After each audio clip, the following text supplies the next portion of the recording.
جب 1757 میں East India company کی صورت میں بر صغیر میں انگریز داخل ہوا تو اس وقت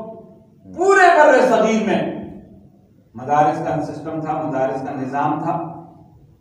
لیکن وقف املاک بل کے عنوان سے اس وقت جو وقف کا نظام تھا اس کو تبدیل کیا اور ان مدارس کو ختم کیا۔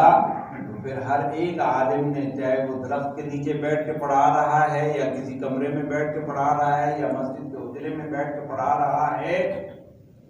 تو 200 سالہ اس دور کے باوجود بھی الحمدللہ کہ انگریز بر صغیر سے دین کو، اسلام کو، تعلیمات کو ختم نہیں کرتے۔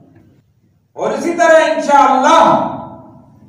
یہ موجودہ حکمران بھی اور ان کے ٹاؤٹ بھی اور یہ یہودیوں کے ایجنٹ بھی یہ جتنا مرضی مدارس کے خلاف پروپیگنڈا کر لیں، جتنا مرضی یہ سازشیں کر لیں، جتنے مرضی یہ تو ابھی 5 بورڈ نہ 500 بورڈ یہ رجسٹر کر لیں،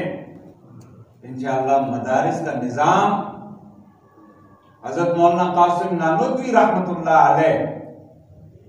کہ جب انہوں نے بنیاد رکھی دارالعلوم دیوبند کی اور دارالعلوم دیوبند کے جو بنیادی اصول وضع فرمائے اس میں سے پہلا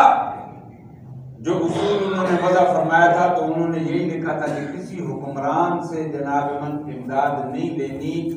عام مسلمانوں کی 54 اور 58 اور روپے چندہ جمع کر کے، کیونکہ اس میں اخلاص ہوگا،